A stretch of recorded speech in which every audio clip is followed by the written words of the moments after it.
నేను ఈ సామాజిక సమరసత బాధ్యత తీసుకున్న నేనే చిన్నప్పుడు 7 సంవత్సరాలు పనిచేస్తున్నాను. కాబట్టి ఈ 4 నెలలలో అక్కడక్కడ కొన్ని గ్రామాల్లో అక్కడ ప్రజలతో వ్యక్తులతో మాట్లాడుతున్నప్పుడు 1-2 అంశాలు నా దృష్టికి వచ్చినాయి. మీ ముందు ఉంచడం కోసం నేను ప్రయత్నం చేస్తాను. నేను సిద్దిపేట దగ్గర ఒక ఊరికి వెళ్ళాను, మిడ్దొడ్డి అనే గ్రామం. అన్ని కుల పెద్దల దగ్గర కూర్చున్నారు. ఒక ఆయన పరిచయం చేసుకున్నాను, నా పేరు రాజయ్య, నేను అందరితో మంచుకుంటా అని చెప్పాను. నేను ఆదిలాబాద్ వెళ్ళాను. ఆదిలాబాద్లో ఒక మేస్త్రి పనిచేస్తాను, ఆయన పేరు గట్టయ్య. సార్ నేను రాళ్ళ పని చేస్తా, నేను మేస్త్రి పని చేస్తా, నేను అందరితో మంచుకుంటా.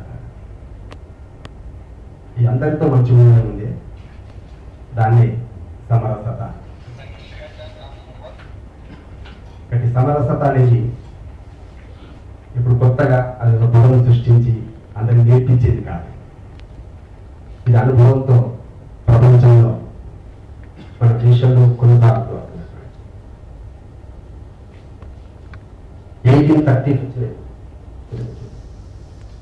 1835లో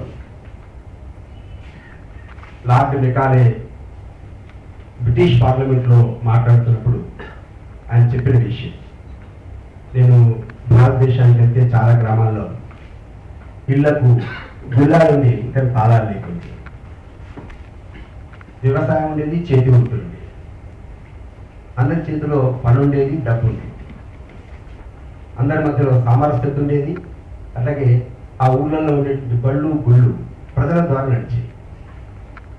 అటువంటి భారతదేశాన్ని మన చేతిలో తీసుకోవడం చాలా కష్టం. అందుకే ఆ వృత్తిని, వ్యవసాయాన్ని దెబ్బతీస్తే ఆ గ్రామాలను మన చేతికి వస్తాయి. ఆ సామరస్యతని విచ్ఛిన్నం చేస్తే శాశ్వతంగా భారతదేశం మన బానిసత్వం. ఇది 1835 ఫిబ్రవరి 2వ తేదీన లార్డ్ మెకాలే చెప్తున్నాడు. ఇక్కడ భారతదేశంలో వ్యవసాయం ఉంది, వ్యవసాయాన్ని దెబ్బతీయాలంటే అక్కడి గోవుల్ని చంపేయాలి.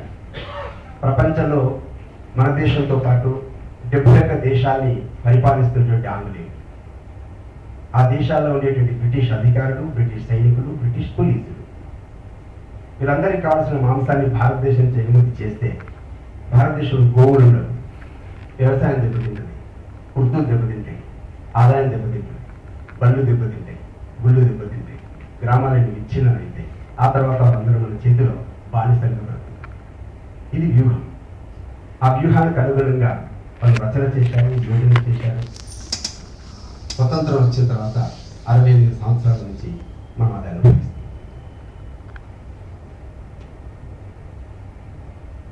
ఇంగ్లాండ్లో ఒక పత్రిక ఉంది, దాని పేరు గార్డియన్.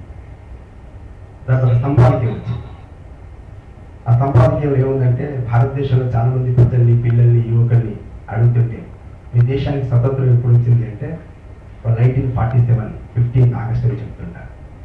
కానీ మా దృష్టిలో స్వతంత్రం భారతదేశం 1947లో రాలేదు, 2014 మే 16 ఈ దేశానికి స్వతంత్రం. మనకు తెలియదు ఎందుకు, మన పత్రికలు ఎక్కడ రాయాలి, మన వాళ్ళ వ్యాఖ్యానం చేయాలి. ఆయన ఎందుకు వ్యాఖ్యానం చేశారంటే, ఈ దేశానికి స్వతంత్రం వచ్చిన ఈ దేశం మా కనుసన్నలో నడుస్తుందని చెప్పేసి ఒక దురహంకారమైనటువంటి ఒక సామ్రాజ్య స్థితి, ధోరణి ఆ దేశాల్లో ఉంది అనే విషయం ఆ పత్రిక సంపాదకీయం మనకు అర్థం. ప్రతి దేశం మళ్ళీ ఈ రోజున పునరుజ్జీవనం పొందాలంటే ఈ దేశంలో సామరస్యత నిర్మాణం. సామరస్యత ప్రభుత్వాలతో రాదు, మన ప్రజలతోనే వస్తుంది.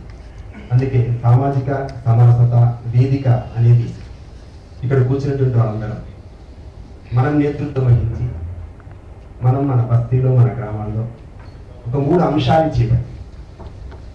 ఒక 3 అంశాలు అదేంటంటే, నేనున్న గ్రామంలో, నేనున్న బస్తీలో అందరూ ప్రజలు కులంతో నిమిత్తం లేకుండా దేవాలయం ప్రవేశం చేస్తున్నారని. రెండవది, ఆ గ్రామంలో ఉండేటువంటి ప్రజలు ఒక దగ్గరికి వచ్చి నీటిని స్వీకరించేటువంటి అవకాశాలు కలిగి ఉన్నారు. మూడవది, ఆ ఊర్లో ఉండేటువంటి శ్మశానంలో అన్ని కులాల వాళ్ళకి అంత్యక్రియలు చేసేటువంటి అవకాశం కల్పించబడుతుందండి. ఈ మూడు కనుక మనం సాధించగలిగితే 1835 కంటే ముందు ఈ దేశంలో పట్టుబొమ్మలుగా ఈ దేశానికి బలాన్ని చేకూర్చేటువంటి వ్యవస్థ మళ్ళీ దేశంలో నిర్మాణం. ఇది ఒక విజన్. అంటే ఈ దేశాన్ని చీల్చడం కోసం, విచ్ఛిన్నం చేయడం కోసం లార్డ్ మెకాలే వ్యూహం పన్నాడు. అంతకంటే పెద్ద వ్యూహాన్ని మనం కూడా పన్నగలం ఈ దేశం యొక్క పటిష్టత కోసం. ఎందుకంటే మనం నిర్మాణాత్మకమైన ధోరణి మనం పోతున్నాం కాదు. ఇక్కడ క్రైస్తవుల్ని లేకుంటే ముస్లింలను విమర్శించడం కోసం కాదు వేదిక. ఈ వేదిక మనలో మనం ఆత్మావలోకనం చేసుకొని